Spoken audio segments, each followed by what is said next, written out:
friends and fellow literature enthusiasts. Today I, INSYIRAH BATRISYIA binti Muhammad RAMZUNASRI from SMK Datuk Bahaman, standing before you to explore the captivating world that lies between the pages of Mama's Maze. This book is beautifully written by Agnes Ong, a freelance writer who writes for small business when she's not writing fiction. To clarify, this book won the Callisto Awards 2015. Before we start, I'd like to introduce our protagonist to you guys.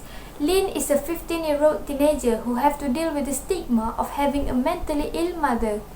Her mother, who was once a successful author, is now diagnosed with psychosis, bipolar disorder, and depression.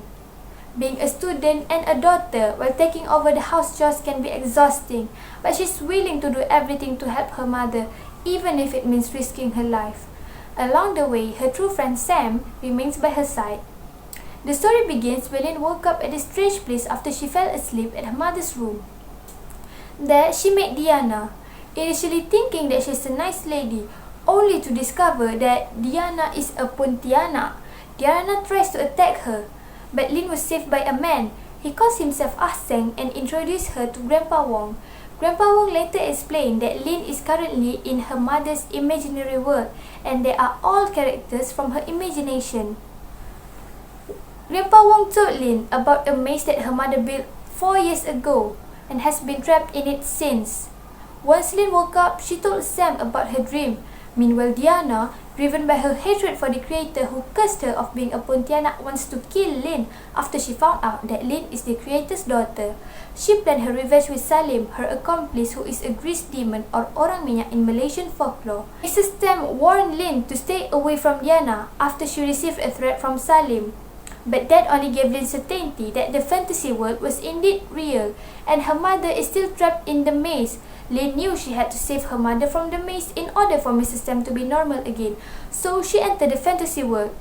This time, she met a little boy who claimed to be her brother. His name is Bobo. Grandpa Wong explained that Bobo is her unborn brother that died of miscarriage 4 years ago. Once Lynn woke up, she had a fight with her mom. She wanted to help, but all Mrs. Tam did was isolating herself and pushed her away. This scene was heartbreaking. Lynn pleaded to her mother to get out of the maze, that she needed her. She asked Mrs. Tam if she wasn't enough, but Mrs. Tam said nothing. Relentless, Lynn decided to ask Sam for help. Together, they both enter the fantasy world and meet with Grandpa Wong and Aseng. They discuss a plan to free Mrs. Tam.